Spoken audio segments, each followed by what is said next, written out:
ভালো মানুষরে ষড়যন্ত্র করে জেলে দিছিল। যারা এই ভালো মানুষটারে জেলে দিছিল তাগুর পালার গজব পড়ুক। তাই তুমি একলা বাইরে যাও না, আমি ওই যে পারভেজকে ডাইকে দিতেছি, পরে সঙ্গে নিয়ে যাও। তুমি চলে যেতে চাইলে জোর করুম না। আমার বন্ধুর যেমন অভাব নাই তেমন শত্রুরও অভাব নাই। একজন সৎ মানুষ সাথে থাকলে একটু ভরসা পাই, তাই তোমারে রাখা।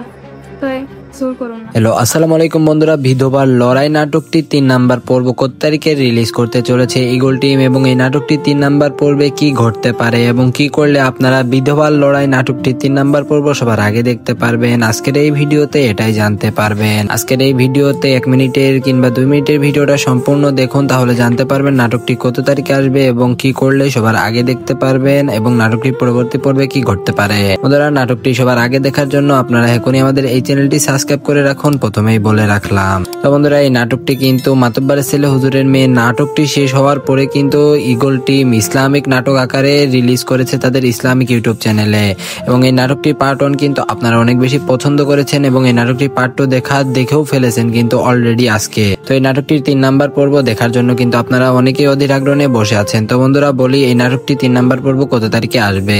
বন্ধুরা, এই নাটকটি 3 নাম্বার পর্ব আপনারা 17ই নভেম্বর দেখতে পারবেন, অর্থাৎ 17 তারিখে। মোটামুটি আপনাদের 3 থেকে 4 দিন অপেক্ষা করতে হবে এই বিধবার লড়াই নাটকটি 3 নাম্বার পর্ব দেখার জন্য। আর আপনারা যারা এই নাটকটি 3 নাম্বার পর্ব সবার আগে দেখতে যাচ্ছেন, প্রথমেই তো বললাম আমাদের এই ইউটিউব চ্যানেলটি আপনাদের সাবস্ক্রাইব করা থাকতে হবে। আমাদের এই ইউটিউব চ্যানেলটি যাদের সাবস্ক্রাইব করা থাকবে না তারা কিন্তু এই নাটকটি 3 নাম্বার পর্ব সবার আগে দেখতে পারবেন না। তাই এখনই আমাদের এই চ্যানেলটি সাবস্ক্রাইব করে রাখুন এই বিধবার লড়াই নাটকটি 3 নাম্বার পর্ব সবার আগে দেখার জন্য। তো আজকের মতন এখানেই বিদায় নিচ্ছি। সবাই ভালো থাকবেন, সুস্থ থাকবেন, নিজেদের খেয়াল রাখবেন এবং নাটকটি কেমন লাগতেছে অবশ্যই কমেন্টের মাধ্যমে জানাবেন।